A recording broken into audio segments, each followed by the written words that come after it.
morning. We are live from Disney's Art of Animation Resort. Here we are. It's a beautiful, beautiful Monday morning. I don't really think that the stream can show the true beauty of the sky right now, but it is absolutely gorgeous. Thank you all for being here. Happy Monday. Hi, Lynette. Tomorrowland Traveler, good morning. You're up early today.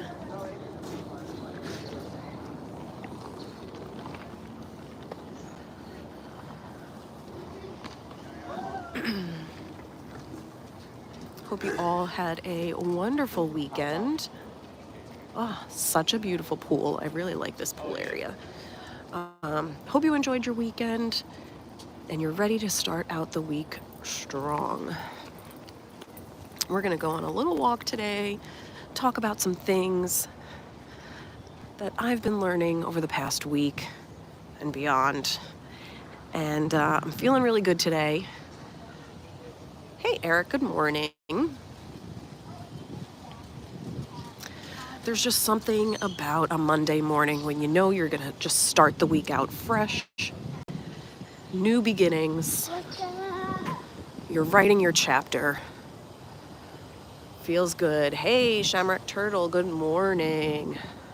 Honestly, I need to take a minute and zip up my jacket. It's been really nice weather-wise here in Orlando recently, but this morning it was down in the 50s. I'm a little bit chilly, so let me just zip up so we can go on this walk together. And I can be a little bit more comfortable. Ooh. It is brisk, I'll tell you that.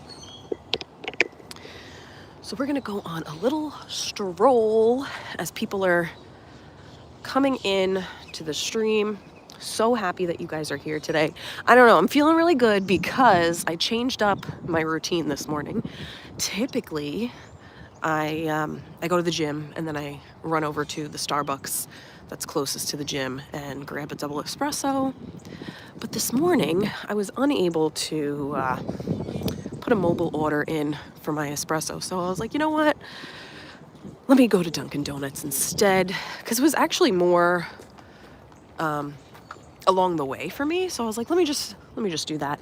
And I don't know, I feel like I've said this before, but there's something about the Dunkin' Donuts double espresso that is way, way stronger than a Starbucks double espresso. And I believe you get way more liquid as well. Like, there's just more to consume.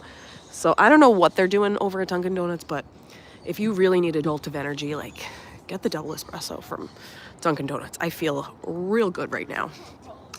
So, just saying. Oh, look at this, morning dove, just hanging out.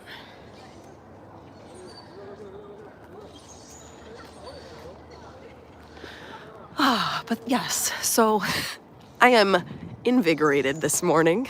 So if I'm talking a little too fast, please tell me to slow down. I am just trying to just calm my brain right now because I am pretty wired. But it's okay, it's good. High energy for the stream.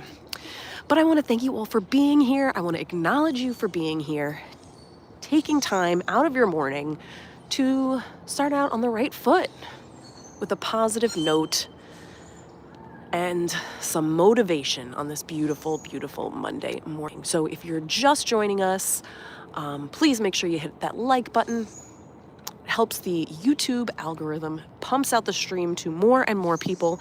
And I love helping people and giving people advice. So it's really a big compliment to me. The more likes we get, it really helps me to kind of spread the word of things that I'm talking about, and I feel like I'm helping more people. So please give it a like.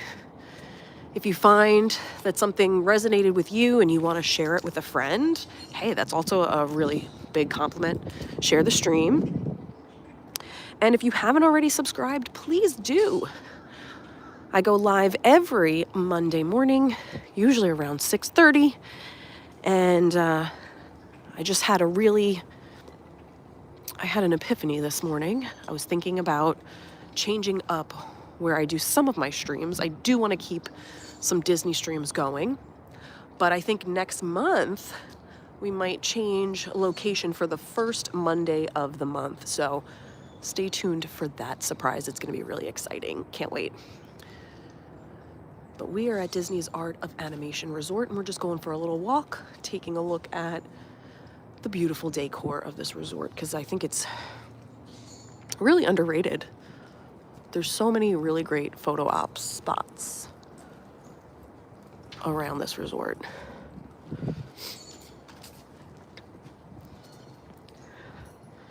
All right. And we're going to start out the stream the way I usually do. And just wanted to let you know that this is a judgment-free zone. It's a safe space for you to ask questions and comment in the chat. I don't want you to feel like you are being judged in any way, shape, or form. Everyone is welcome.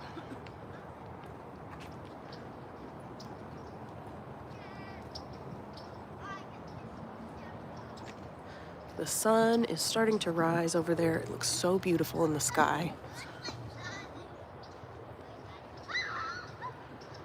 So we're gonna make our way around Art of Animation. We'll even pop over to Pop Century and take a little tour over there. The Skyliner is already running. So we'll get a nice walk in this morning.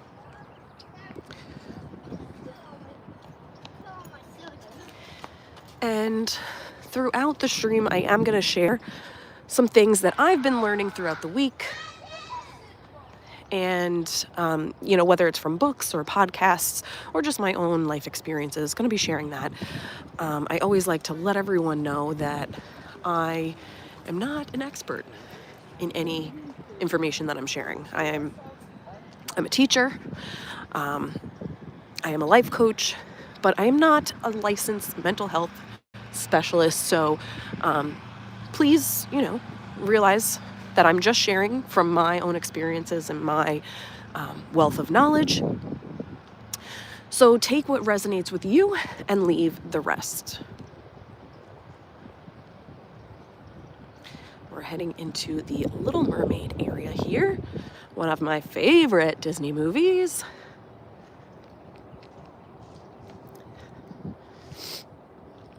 So we're going to be talking about two different books today. I think it was the beginning of last week, I finished Brené Brown's Dare to Lead. It was an amazing book. I truly enjoyed it. Whether you are a leader in your career, in your community, in your relationships, or aspire to be a leader, I think it's a really, really great read. So highly suggest that book. Again, that's called Dare to Lead by Brené Brown. And I have that title in the description down below. We're also going to be talking about another book that I just started reading that I'm really loving so far. And that book is called Creating Money, Attracting Abundance. And it is way, way more than just talking about money. So I'm excited to kind of dive into that a little bit as well. Oh man, it is cold this morning. I'm so glad I brought a coat.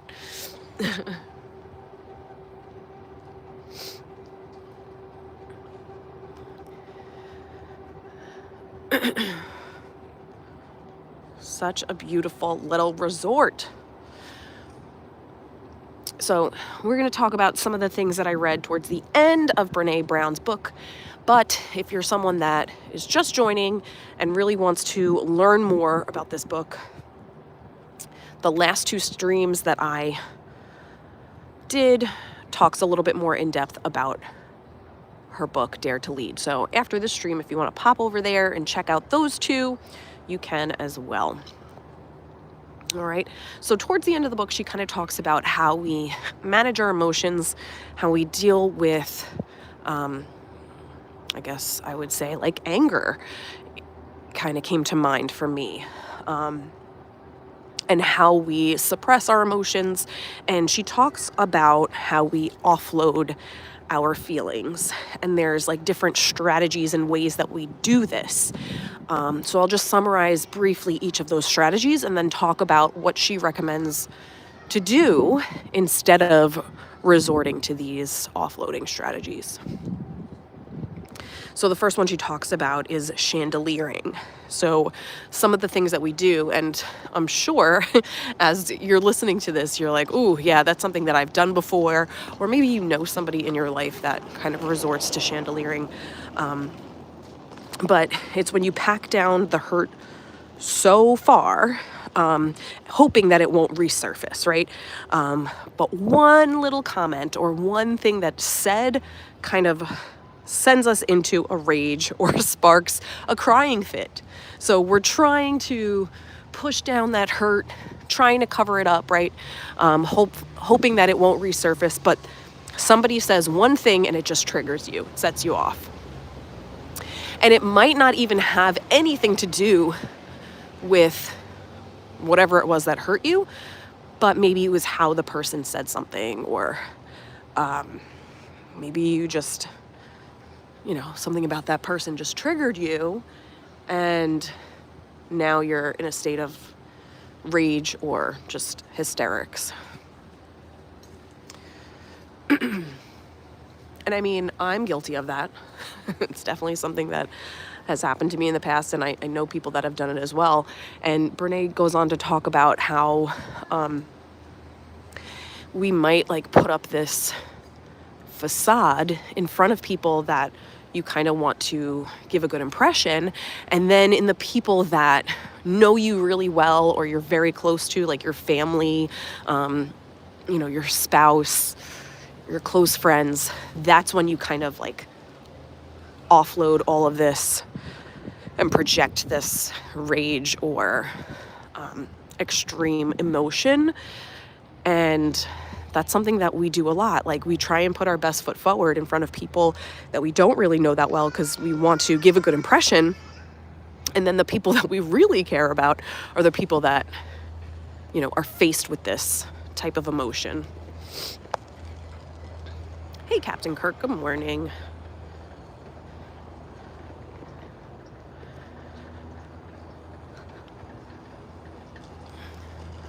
So beautiful. I love the lake, the skyliner, the sky. It just looks so beautiful.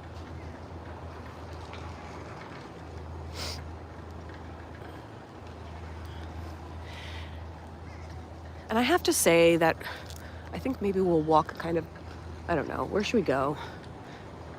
Maybe we'll walk around Pop Century and then kind of swoop back into Art of Animation since we're over here. I've been thinking recently, like, I've been practicing some meditation every day and reading my books every day, and I've been doing that pretty consistently.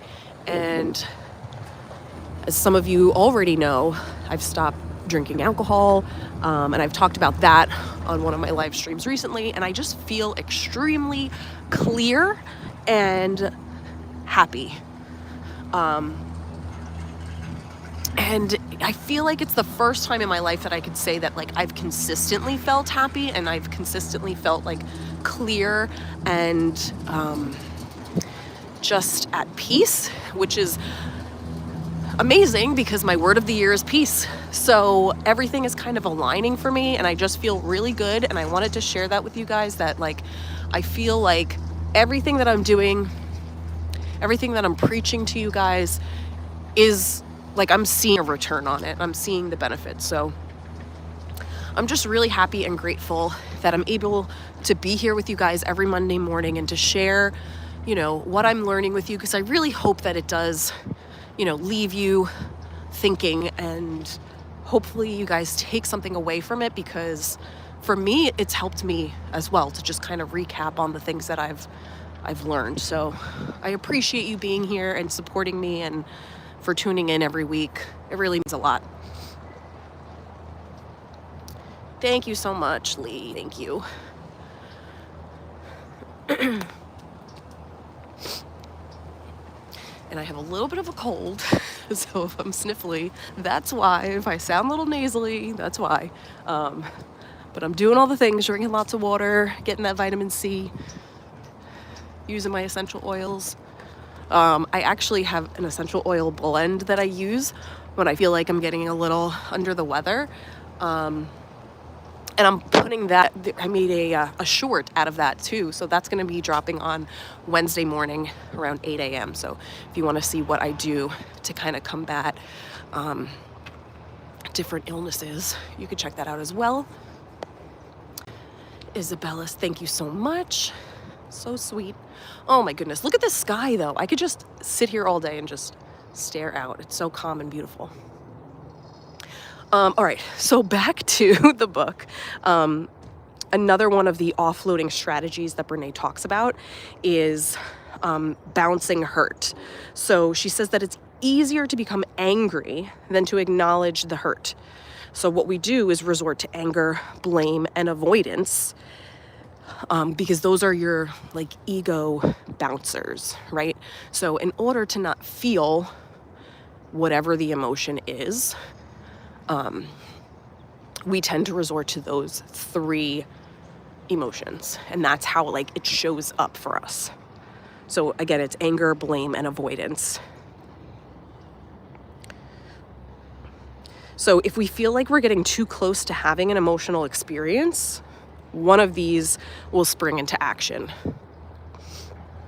So if you're avoiding feeling vulnerable, or something is triggering you and it's reminding you of another experience, and you know you're going to have this emotional reaction, a lot of us turn to anger, blame, and avoidance.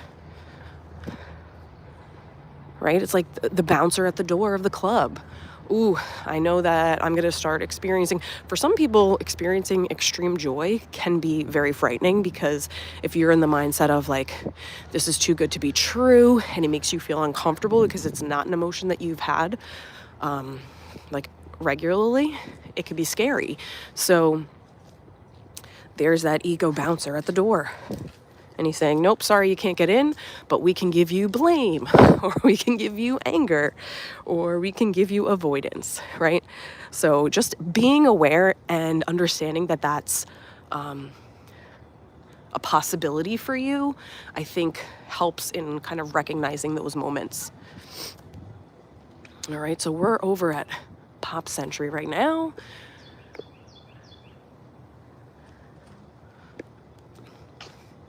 So nice and quiet in the morning.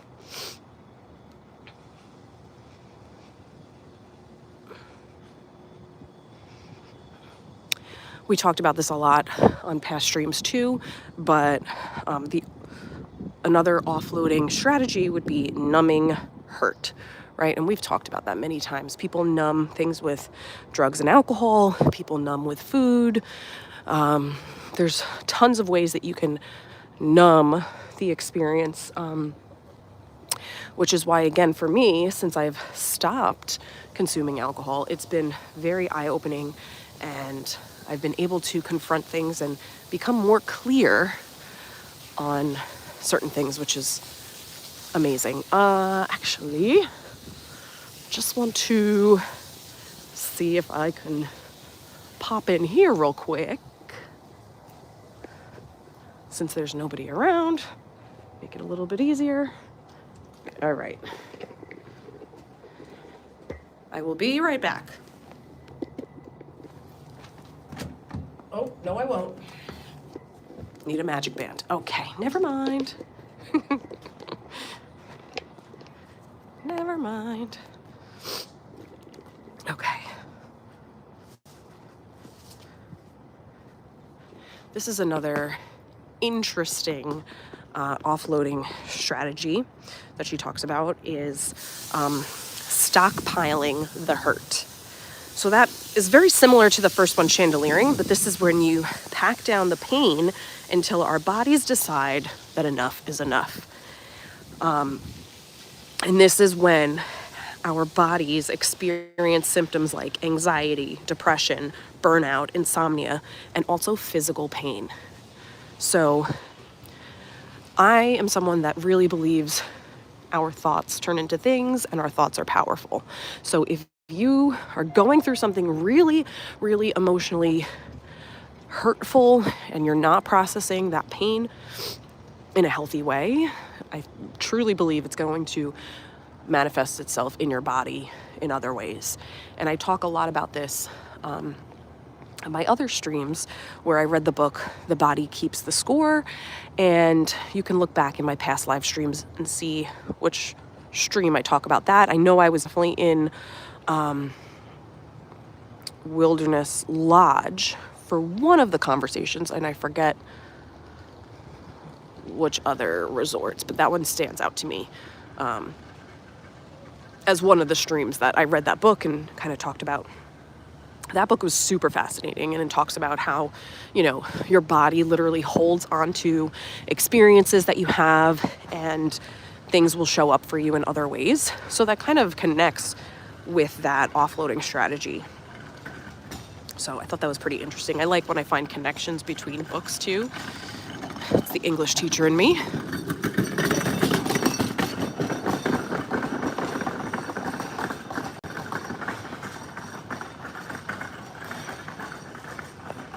Hey, WDW Stream Finder says, incredible stream again this morning. Beautiful views and great things to think about.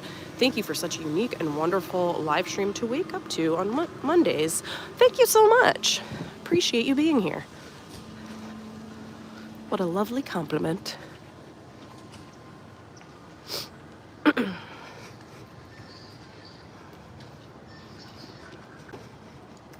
This resort reminds me so much of when I came here with my family. It was between, I'm pretty sure, it was between like high school and college, and my brother had a soccer tournament here at the Wide World of Sports, and we stayed at Pop Century, and just something about this resort is very nostalgic for me. Just takes me right back.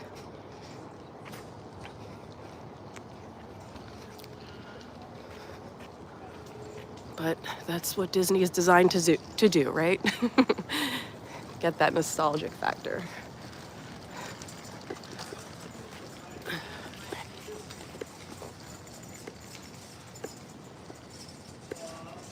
Really would like to see if I can use the facilities here somewhere without anyone stealing my phone. Not that they would in Disney, but let's see if we can head inside, even just to warm up for a little bit. It's a little chilly out here.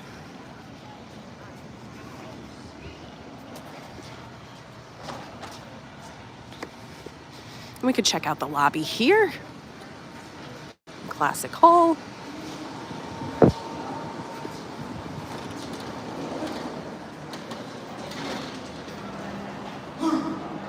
All right. I don't know if I could do this. I don't want to leave my phone.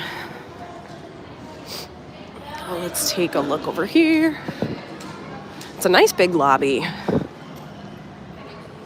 It's nice and bright and cheerful.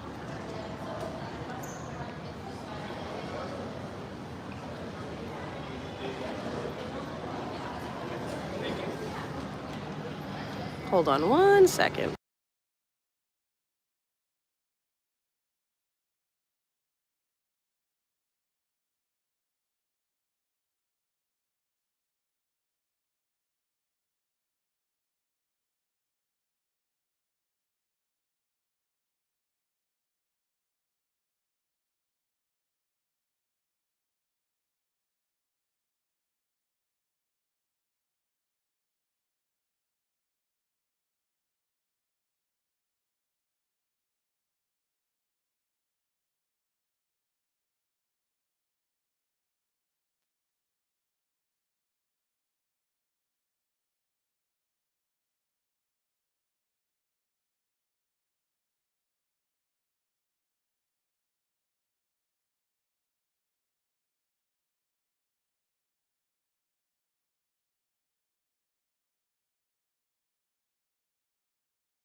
Sorry about that.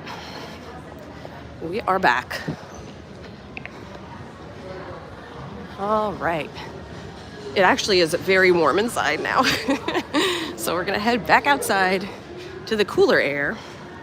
And we're going to continue talking about these offloading strategies. And once we get through all of them, I will tell you what Brené recommends that people do instead of resorting to these strategies.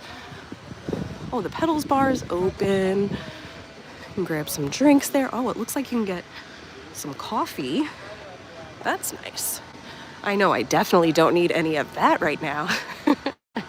But that's pretty cool. They have that open in the morning. All right, so offloading strategy number 5 is called umbrage. And this is when you resort to extreme positivity. Everything is awesome. Everything in my life is great. And when you're continually, I would say, avoiding the pain and avoiding those emotions, all your niceness becomes a ticking time bomb. And I'm sure either you can relate to that or know of someone who is like that, right? Not willing to share their emotions, kind of hide those feelings and mask it with everything's great, everything is amazing. So that's another offloading strategy to be mindful of.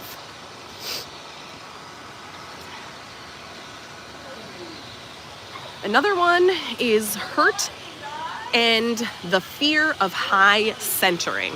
What the heck does that mean? That means not wanting to feel it in order to not get stuck in it. So some people feel like if they allow themselves to engage in that emotional feeling, whatever it may be, that they'll get stuck in that loop and won't be able to get out of it. So some people will just avoid it completely, pretend it doesn't exist, and it'll come out in other ways.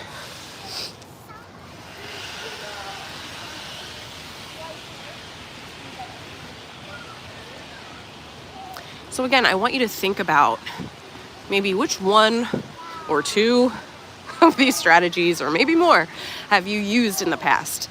And just being able to recognize that and identify it is really the first step in moving forward from it. Because if you're unable to have a connection with any of those, it's something that's going to keep showing up in your life, and you're not going to be able to make those changes moving forward. Wow, there is a long line here for the Skyliner, and I don't know, it doesn't look like it's moving right now. But everybody is up and at 'em this morning. They're ready to go. It's Monday morning. Gotta head to the parks.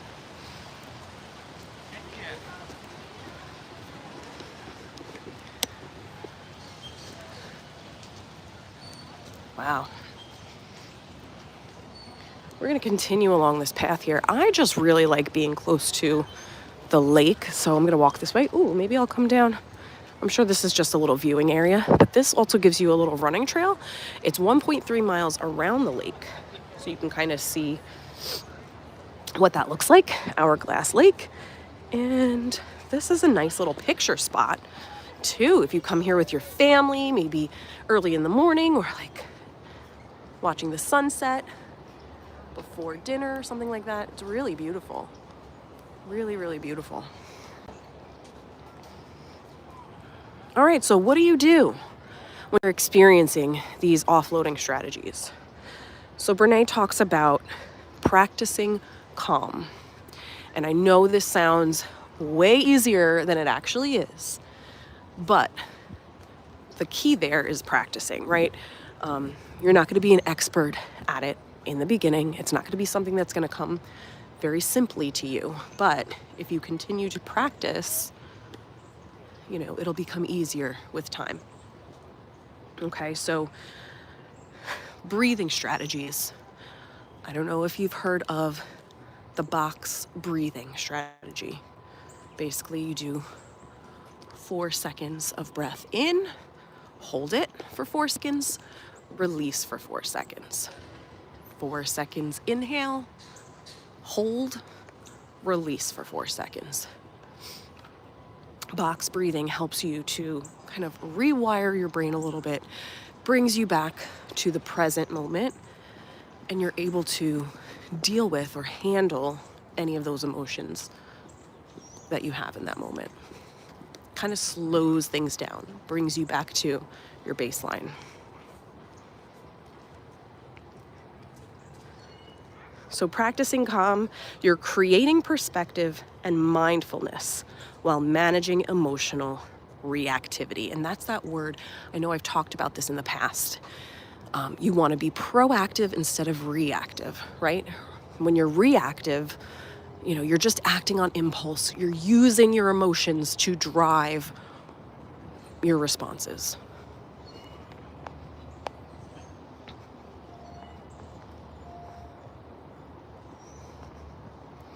Lynette says, is there any mention about feeling guilty because you're feeling good when others may be suffering? So I'm not seeing a connection to the offloading, but I can address that. So Lynette, feeling guilty because you're feeling good while others may be suffering. So guilt is not necessarily a bad thing. Because Brené talks about the idea of like shame versus guilt, right? So when you have shame, you believe you are a bad person. Guilt is I'm doing a bad thing. I'm going to have to you don't have to share it on the stream, as we do have our group coaching tonight. But I need some more information about that. But you can also think about yes, I think it's a natural thing to feel guilt when other people are suffering and you just feel really good. But also kind of seeing where, because it's such a broad thing, why are you feeling guilt based on their situation? So are they sick? Are they hurt? Are they just not having a good time in the moment? I need to kind of know a little bit more about it, but your guilt is a human reaction to things, but acknowledging and realizing, okay, I'm feeling this way. Is this something that is warranted or not? So she goes on to say, maybe there's a connection here. You can breathe and ask yourself these 2 questions, and maybe this connects with what you're asking. So, do I have enough information to freak out about this situation? And 2, if I do have enough information, will freaking out help? So that could be the same thing as your guilt. Will feeling guilty about this situation help this situation? Yeah. So hopefully that helps you a little bit with that question, because it's kind of, you can go in a couple different directions with that. Because also, in my opinion, if you're having a great time and the other person is not, that's kind of on them. But if it's more of a situation where a person is sick or something happens and they really have no control over it and they are feeling their emotions because they're just going through it, that's different. But still, you should not be absorbing that person's emotions, right? You want to create those boundaries. It's okay to empathize with that person. But remember, last week we talked about empathy and sympathy, that there's a big difference. Sympathy is, I feel bad for you, and empathy is, I'm right there with you. I'm feeling emotions with you. And that is okay as long as you're not completely absorbing all of their emotions, if that makes sense. Good, I'm glad that helped.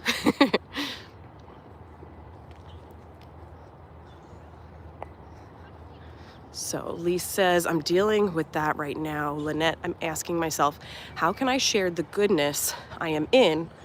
What can I give to that person? Yesterday for me, it was the best hug in a while. Yeah, so you can share your feeling good, right, without thinking that you're kind of like rubbing it in someone's face or bragging about you feeling good, if that makes sense. Like you are able to share your good vibes with other people without feeling like, ooh, like I shouldn't be feeling this way when they're going through it. You know what I mean?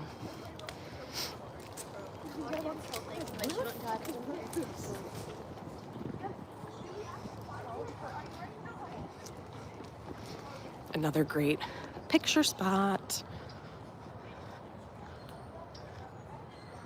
Mr. and Mrs. Potato Head. I love this. Such a cute spot.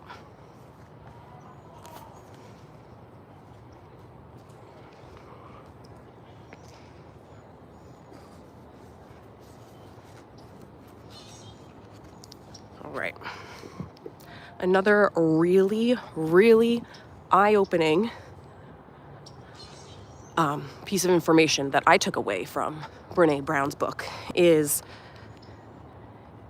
and I've heard of this before, but just it kind of clicked a little bit for me reading this time, is meaning making is in our DNA. So when you think about situations, when you think about different events that occur, we are attaching meaning to that situation or that event.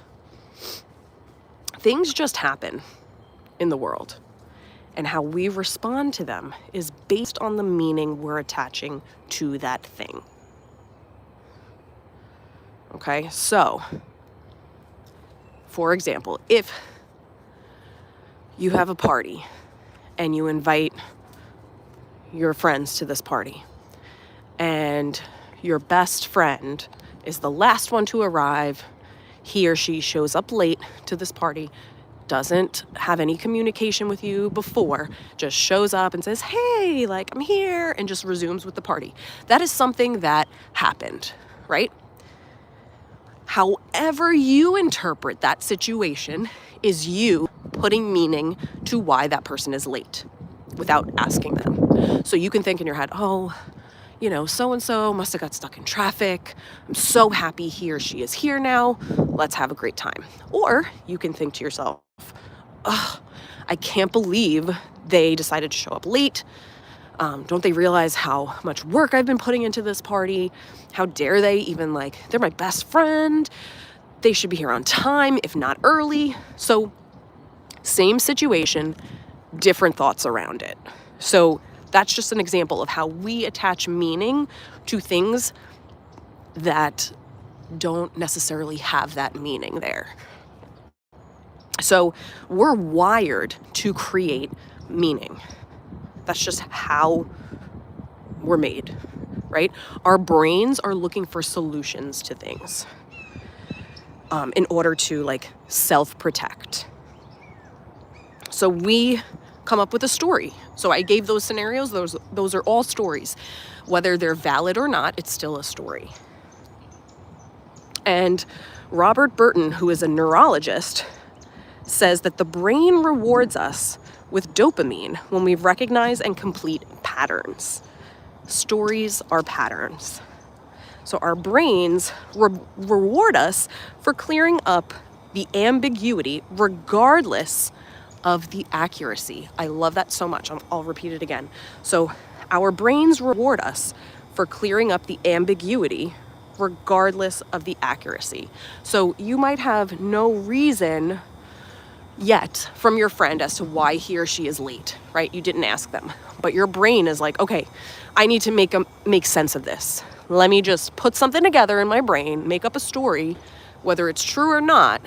My brain will be happy that I now have a resolution to this.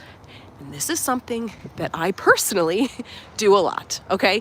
Because I love knowing why things happen. I need a reason. And now knowing that that's how my brain is wired makes me feel a little bit better about the situation, that I'm not as crazy, right? Because our brains just want to know why. They want a solution. So whether the story is correct or not, your brain is just going to go there. And Brené Brown talks about stormy first drafts. So that's the first story we tell ourselves. So if you went with the story of, my friend just did this to make me upset, they didn't consider my feelings, right? That's the first draft of your story that you're telling yourself. And stories are based on limited real data and tons of imagined data, right? So the limited data that I had in that story was, my friend showed up late. That's what I know for sure. And then I built the story around the situation in order for my brain to be like, okay, that's a sensible way to end the story, or, end the pattern. I'm going to stick with that one.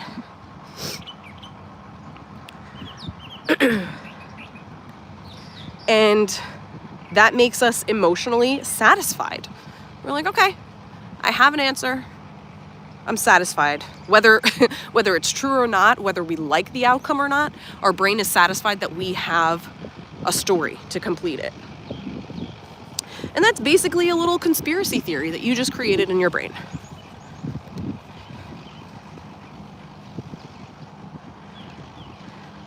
And Brené calls this a confabulation, which is a lie told honestly.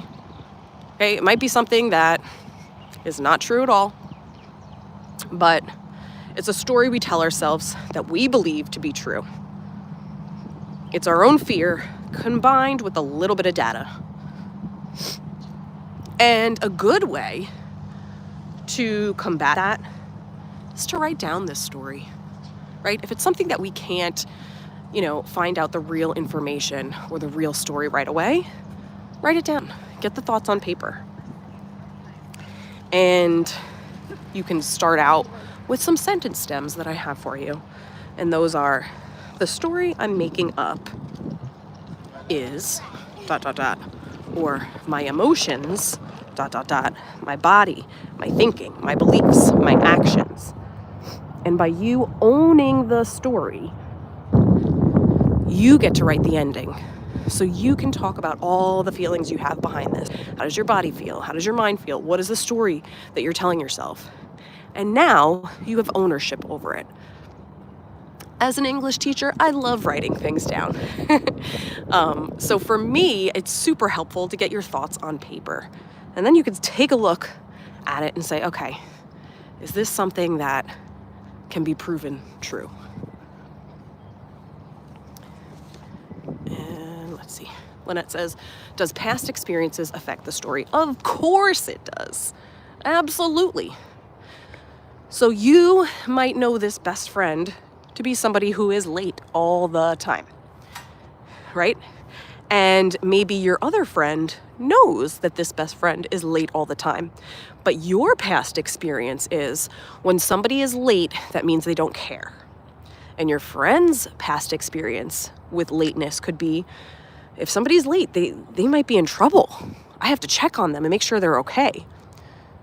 Because in the past, maybe somebody who was late got into a car accident.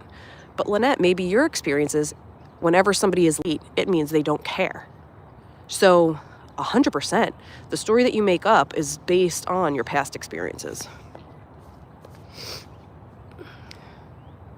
But again, it doesn't mean it's true. It just means you're gathering whatever data you've collected throughout your life to create that story.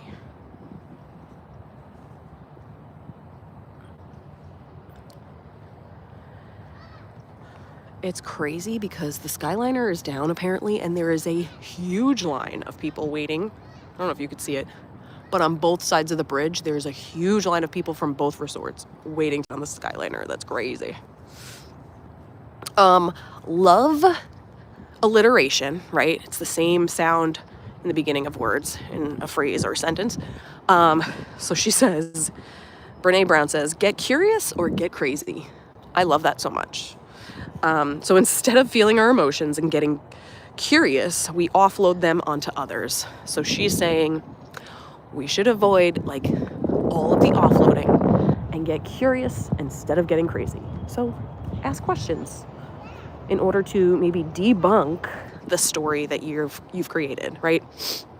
Instead of relying on your past experiences, whatever story that you made up in your head that has no real data or information behind it, get curious about it.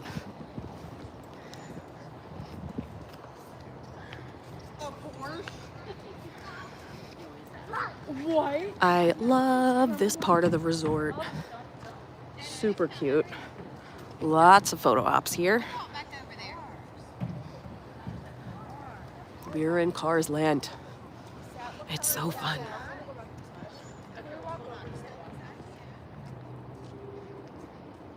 So needless to say, I loved reading Dare to Lead, because I do feel like, yes, all of these things can be applied to your leadership role, but it can also be just applied to your life in general, right? Not just your career or your job.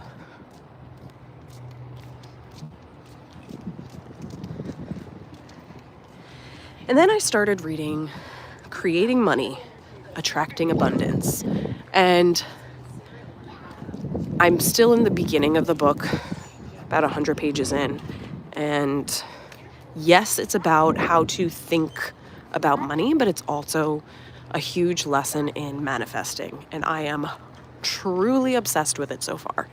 And I have to say, this is something that was really striking to me. I've had this book for quite a few years, like before I moved to Florida a few years. So I'd say maybe 10 years I've had this book, easily.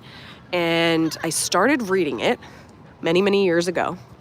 I got about 14 pages in and I stopped. And I know this because I had a little sticky note in there.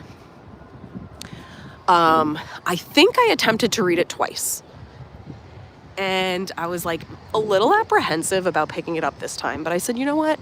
I'm in a very, very different place than I was 10 years ago. And why don't I give this book another shot? And I'm telling you, it is a completely different experience for me right now. I cannot put the book down. I've been thinking about it all day, every day since I started reading it.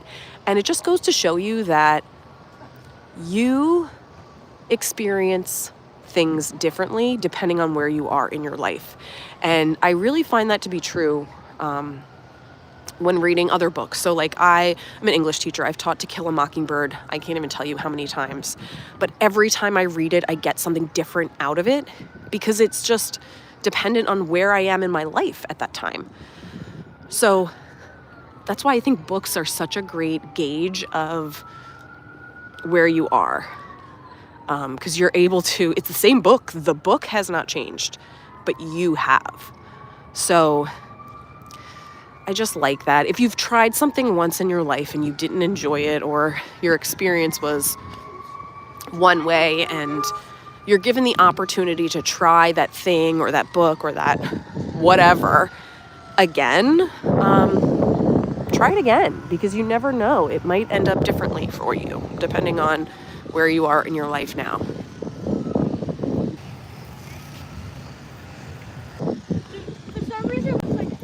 So this book, really enjoying it.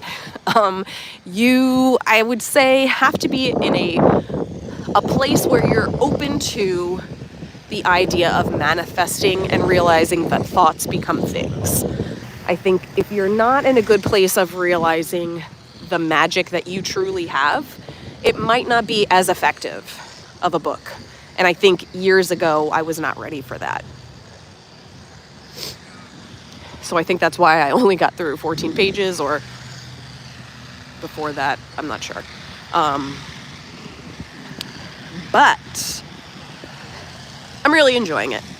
Okay, so I'm going to give you some cliff notes now about the book.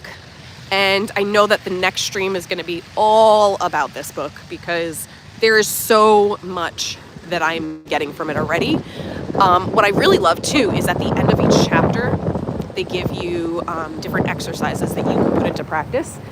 And I think it's more of like a doing book, not just like, let me read for information. It's like, let me read for action, which I think is super cool. So they gave us tools to think more positively. So in your mind, you're putting light images, literally like light bulbs and light, images of light, fire, sunlight, whatever it may be. And then you can practice fading out or dissolving any type of negative thoughts. So when you close your eyes and you're doing this manifesting or imagining, right? You're imagining these pictures of light, which are creating positivity in your life. So you're fading out or dissolving the negatives, and you're enlarging the positive thoughts. These make your positive thoughts more vivid and real to increase their ability to create what you want. And this whole book is about creating abundance. I mean, I'm reading it to create some more money in my life, but it does go beyond the idea of money, right? And just welcoming abundance into your life and using manifestation to create the things that you want. She talks, well, there's actually two authors, Sanaya Roman and Duane Parker. So they wrote it together as a little collab. Oh, Kelsey's here. Good morning. So she talks about the idea of using your imagination because it's such a powerful tool, and it allows you to step outside your comfort zone and unleash your greatest potential. So when I was talking about the book Big Magic by Elizabeth Gilbert, she talks about this idea of imagination as well and how it is like such a powerful tool that we need to use to inspire creativity, and creativity is like essential to our lives. All right. Throughout the book, Creating Money, they have different affirmations that are kind of like in bigger font scattered throughout the book as you're reading. And this one I love. She says, I can create anything I want. But you cannot create something if you don't believe that you can. So it's really, this book is just being open and believing in your own power.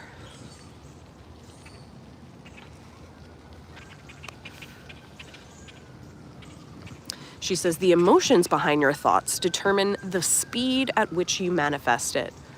So if you're trying to manifest, and this is your first, like, you're dipping your toes into the idea of manifesting, you don't fully believe in it, you know, it's going to slow down the process a little bit for you. No worries, Kelsey. Sorry to be late. Just leaving Bern. First time there in a week and a half. Oh my goodness. Happy MetCon Monday. Yeah, it was a doozy this morning, but it was good. A lot of core stuff in between, which I liked. Thanks for being here. Yeah, there is something going on with the Skyliner. There's a whole line of people. Let's walk that way because the sun is so beautiful.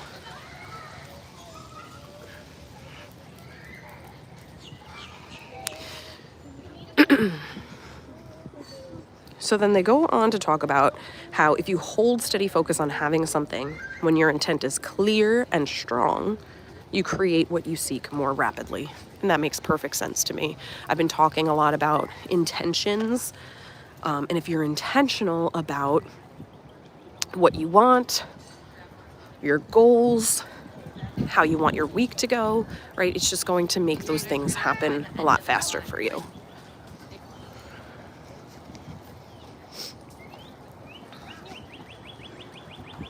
Wow. Long line. I don't know how far back that goes, but damn.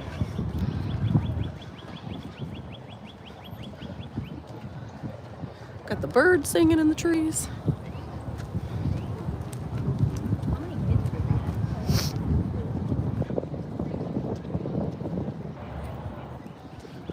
Also going back to intention, if you're more intentional, you are alert and able to take advantage of the opportunities when they come. So manifesting, yes, is about, you know, thinking about what you want and creating that for yourself. But if you're focused on what you want, if you're intentional about what you want, you're going to realize opportunities when they present themselves. Okay, the Skyliner looks like it's back up and running, and look at all of these people. It goes down past over there. There is a huge line on both sides. Wow, wow, wow. Somebody manifested the Skyliner came back on. So there you go.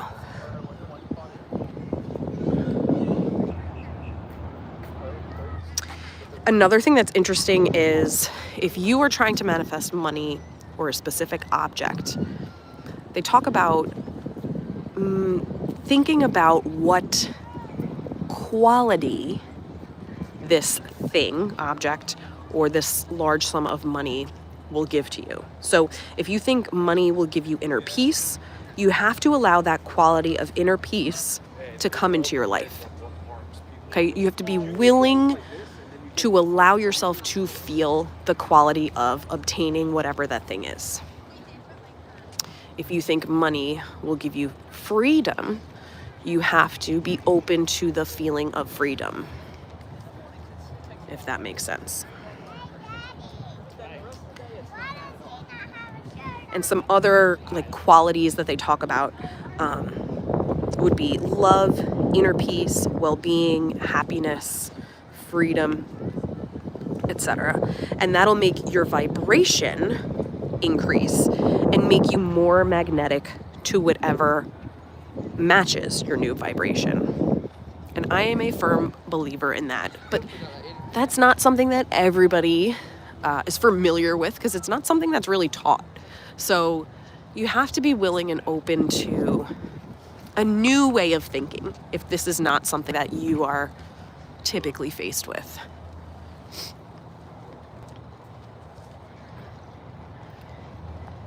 So, I mean, me 10 years ago, I was a different person than me right now. So I might not have been as open to that idea back then, but I definitely am now. So again, just like I say in the beginning of every one of my streams, take what resonates with you and leave the rest. If you're not ready to, receive this type of information yet, that's totally okay. But just be open to a new idea or new way of thinking.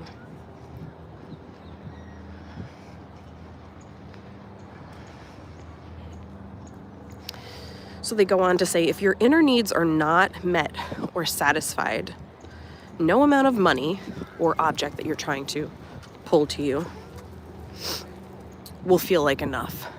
So if you're not creating that essence of, peace of mind or the essence of love or whatever you think that thing is going to give you, if you're not creating space for that, if you're not open to that feeling, you're not going to attract that to yourself.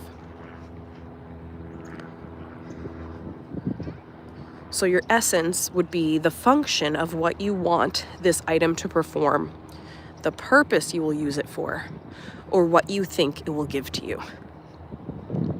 So when manifesting, whether it's money or anything else, you want to think about what is the essence of that thing. Like, what is it going to bring to me? What is the purpose? And what will it perform for you? So getting clear on that essence is going to help you attract this thing faster.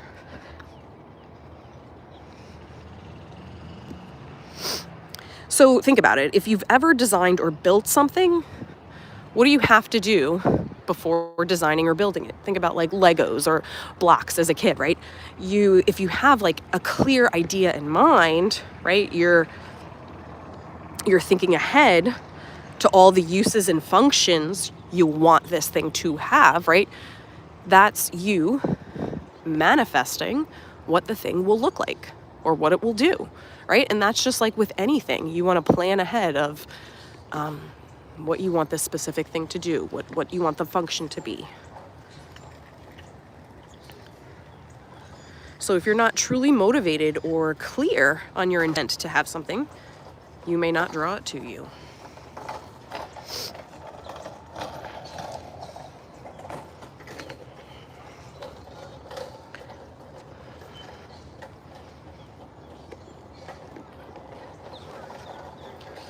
How many people in the chat have used manifestation in their life in one way, shape, or form? Maybe you've done it and you actually never like realized you were doing it. Right? When you're thinking about something, you're picturing yourself having it, you're feeling all the feels, and eventually you get it. Good morning, Pete Stummy. Yes, that's great advice, like building a business or even a vacation. Absolutely, right? You're pre-planning, you're actually manifesting the way that you want it to go. We're going to shop at Epcot. I'm not answering the phone. Oh, going to shop at Epcot. It's basically what Epcot is. It's one big shopping experience. Lee, love it. All the time. What you think about, you bring about. Ooh, I love that. Excellent.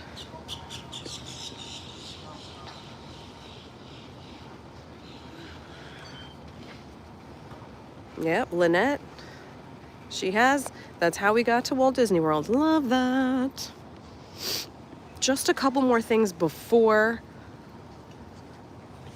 we close out for today. So a couple more things that they talk about. The people you draw to you will become your mirrors, right? The people that you attract into your life obviously are going to reflect something about yourself, right? That's why you're attracting them.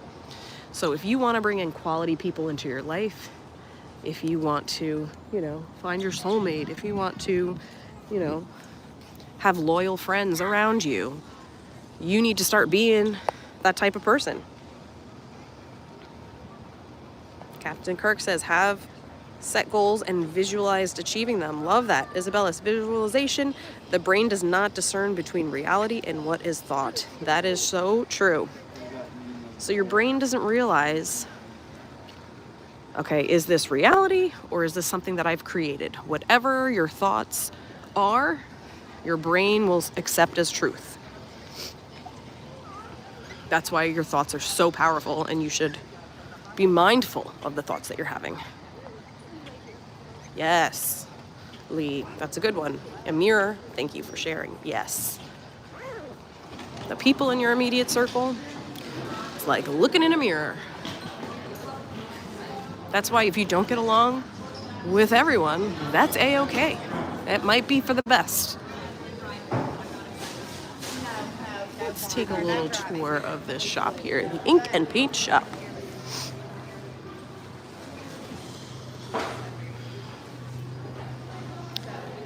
They talk a lot about your inner guidance, and I love this so much because I feel that I'm pretty intuitive. So this really spoke to me. All right, so your inner guidance speaks to you in the form of feelings, insights, and inner knowledge. It creates opportunities for you to meet new people who might assist you and benefit from knowing you. Love that so much. Nothing is a coincidence.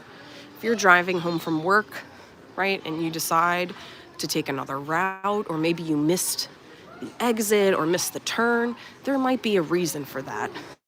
You might find out later on that there was traffic in that area or there was a car accident, right? Nothing is a coincidence. Your inner guidance brought you to that place. So tapping into your inner guidance means listening, paying attention to your thoughts and feelings, saying no when you mean no, and saying yes when you mean yes. That's a huge one, I think, for a lot of people who are people pleasers, right? You don't want to let people down, so you say yes to things that maybe you don't necessarily want to do. And now you're in a situation where you feel uncomfortable, and it's not something that you really want to do. So that's not you listening to your inner guidance. Because then you're going to be in more situations and around people that might not align with your values and who you are authentically. Yeah, Lynette says, reminds me of a book I read. There are no accidents. Very true. So you should trust that your feelings of joy, delight, and self-love are always leading to your higher good. You know yourself better than anyone else. right? So you want to follow the things that make you happy, that bring you joy, that create your self-love. Oh my goodness, like these pants. Oh my goodness, they're bringing me joy. They're so soft. I don't know, are these pajama pants? Yes, it looks like they're very heavy though for pajama pants, but super cute. A little tank sweater. And can I just tell you, fun fact? When I was a kid, so when I came when I was like 5 or 7, I don't remember how old I was. This is the one souvenir that I bought for myself, this pen. I'm sure it was not $9.99 back in the 90s, but this, I remember it so vivid. I had this for so long. I just never wanted to use the pen because I'm like, oh, it's so cool. I don't want to, yeah. My first souvenir, I remember it so vividly, and it's still here. It's so cute.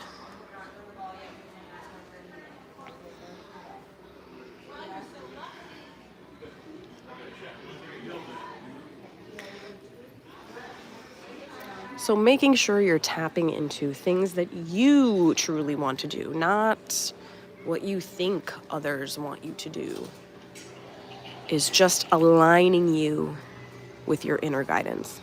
Look at this pillow. Are you kidding me? How adorable is that?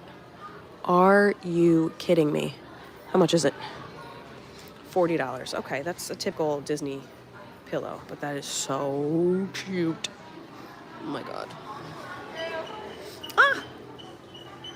Not that I drink wine anymore, but that's a cute wine stopper.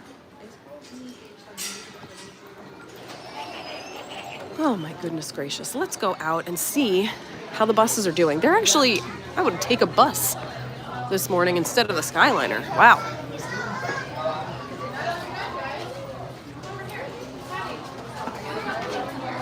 Okay, let's go over here. Oh boy. All right, guys.